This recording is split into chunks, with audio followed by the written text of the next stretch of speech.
Through the addition of new pirate tropes, pirates in cinema moved away from historical accuracy and towards child-friendliness. The two are now mutually exclusive, but weren't always. These things take time, you know, and spend almost 100-year journey to get pirates where they are today. Captain Blood introduced flinning, a sword-fighting style which involves avoiding hitting your opponent and instead aiming for their sword to give that fun ting-ting-ting sound.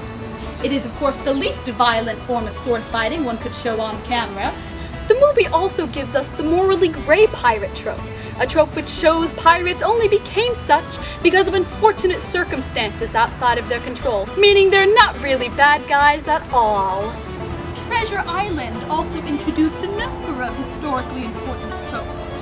They did this firstly by having the pirates follow a treasure map to bury treasure, something historically pirates never did. Pirates instead acquired their money by attacking merchant ships, usually in a bloody fight or an easy surrender, and they spent their money as soon as they got it. Jolly Rogers were originally flown as a warning to merchant ships or navy ships that a pirate ship was going to attack, and they could either surrender or have the fight.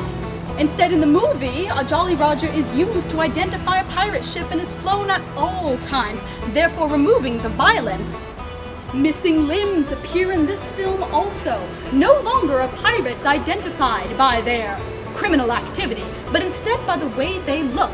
Someone with an eye patch or a peg leg can be easily identified as a pirate, whereas any other sailors of the sea somehow miraculously avoided all of these dangers and are in perfect health. Peter Pan introduced another famous trope of piracy, the hook hand. Now, while sailors of all kinds, pirate or otherwise, frequently lost hands at sea, they were rarely, if ever, replaced with a hook.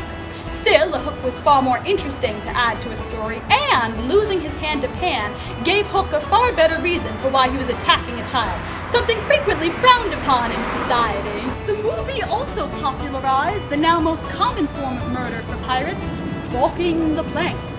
Historically, this type of murder was used infrequently by everyone, not even just pirates. But it is the least violent and most child-friendly form of murder. Pirates of the Caribbean shows the culmination of all these tropes. While they're completely, utterly, historically inaccurate, in terms of child-friendly historical cinematic accuracy, they are bang on. The movies are filled with flinning, swashbuckling, morally grey pirates who have their Jolly Roger hoisted high and who hunt gold following treasure maps with missing limbs abound. These movies are the apex of the child-friendly tropes which have moved them away from historical accuracy and towards complete and total child-friendliness.